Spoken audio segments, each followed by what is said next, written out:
The Washington Huskies didn't make the college football playoff this season, but playing the Penn State Nittany Lions, a legit top 10 team, in the Playstation Fiesta Bowl is a pretty good consolation prize.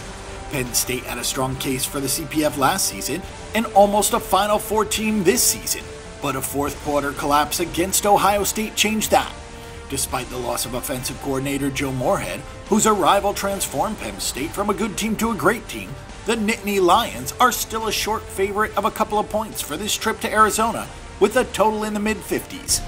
Washington went 10-2 straight up this season, but the Huskies played one of the softest schedules for a Power 5 team.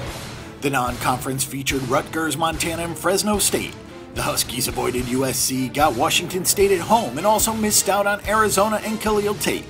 Washington was favored in every game and favored by double digits in 10 of them en route to a 7-5 against the spread record. Chris Peterson is one of the best head coaches in the country, and his team will be ready for this game. It is fair to say that Penn State is the best opponent the Huskies have played on the 2017 calendar. Washington's offense took a gigantic step back this season, and injuries did not help. Jake Browning still completed 68.8% of his passes and posted an 18-5 touchdown-interception ratio. He threw 43 touchdowns against 9 picks last year and threw for 3,430 yards. Myles Gaskin crossed 1,000 yards again and had more yards per carry and more touchdowns. So the Huskies focused on the run, which made a lot of sense given their injuries and losses. Star wide receiver John Ross was lost to the NFL draft. Third leading receiver Chico McClatcher was lost early to a season-ending leg injury. Standout freshman tight end Hunter Bryant only caught 22 passes before he was lost to a season-ending injury as well. Offensive coordinator Jonathan Smith is another big loss going into this game. Smith took the head coaching job at Oregon State, and that is a significant deal in this matchup. The Huskies made up for their weakened offense by playing suffocating defense. The Huskies only allowed 4.2 yards per play, which was up there with Alabama and Clemson. The Huskies had some players to replace, including top cornerback Kevin King and top tackler Budda Baker, but were no worse for the wear. They allowed just 2.6 yards per carry, which should make for a fun chess match between the Huskies' defense and superstar running back Saquon Barkley. The pass defense allowed 63.8% completion rate, but allowed less than 6 yards per pass attempt. This is the third straight season that Washington has held the opposition to less than 5 yards per play. The Penn State Nittany Lions also went 10-2 straight up, but they were one game better at 8-4 against the spread.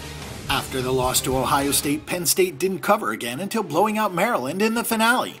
The Penn State offense probably won't look too different without Joe Moorhead, but that is a significant loss for this program going forward. Penn State averaged 6.6 yards per play this season and scored nearly 42 points per game.